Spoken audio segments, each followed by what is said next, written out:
මේ භූමියේ මිනිස්සෙක් මැරුණම ඒ මිනිස්යාගේ මිනිය මී පෙට්ටියට සිංහ කොඩියක් දාන්න පුළුවන් එකම එක පුජ්‍යලයයි මේ බිමේ.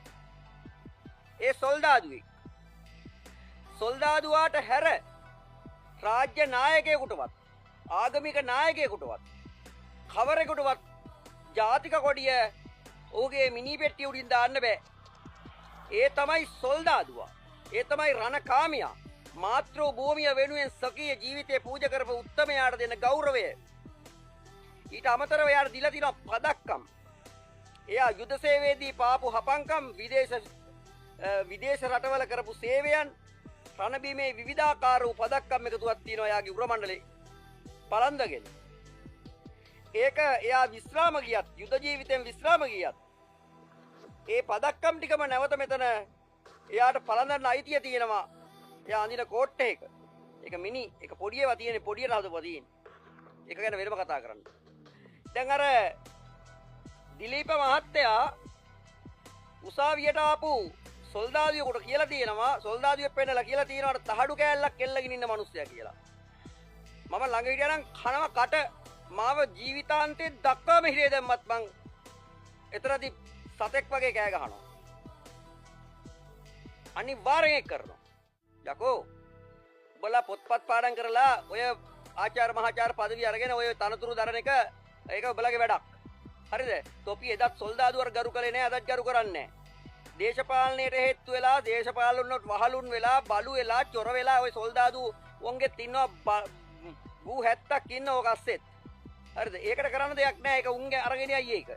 හැබැයි සොල්දාදුවාට හිමි ගෞරවය තමන්ට ලැබිලා තියෙන මේ රාජ්‍යතාන්ත්‍රික වැදගත්කම් වලින් පාගලා දාන්න මොකෙක් හරි උත්සාහ කරනවා නම් ඌ අපිට තිරිසනෙක්. හැමදාම මේ ආණ්ඩු තියෙන්නෙත් නෑ අර ආණ්ඩු තියෙන්නෙත් නෑ උඹලා ඔය තනතුරු වල ඉන්නෙත් නෑ. මතක තියාගන්න උඹට තව අවුරුදු 10කින් 15කින් කොරග හැරමිටියෙන් යන්න වෙනවා. හරිද? උඹටත් කවදා හරි ඔය හමුදාට රැපි පොලිසියක් ගාව නතර කරන්න වෙනවා. උඹේ දාර බල්ලෙක් වගේ බස්සනවා මං වගේ හිටියලා. උඹලා දැන් කට තියනකන් රස්සාව කරන් ඵලයන් ඕන එකක්. හරිද? අපි උඹලට උඹට හරි ගරු කරා බං. මේ හොර හැත්ත අල්ලන්න ඔබ ගන්න මහන්සියට අපි උඹට මාර සැලියුට් එකක් ගැහුවේ. හරිද? හදවතින්ම ගැහුවා. ගරු කරා.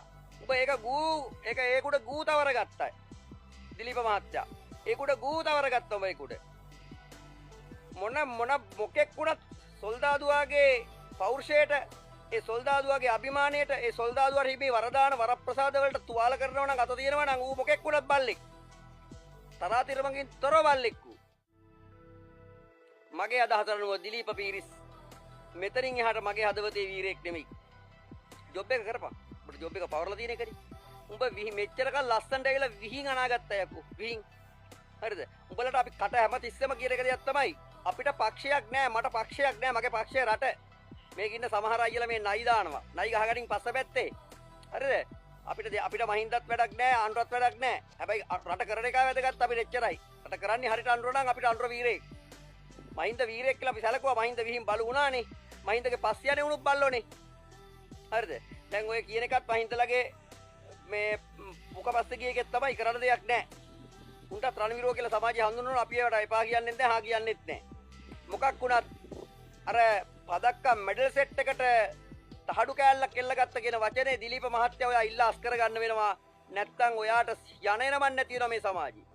ඔයාට මේ මිනිස් සමාජයම අපි පෙළා දෙනවා ඔයාට එරෙහිව. ඒක ආණ්ඩුවටත් බරපතල විදිහට වදී ඔහම ගියොත්.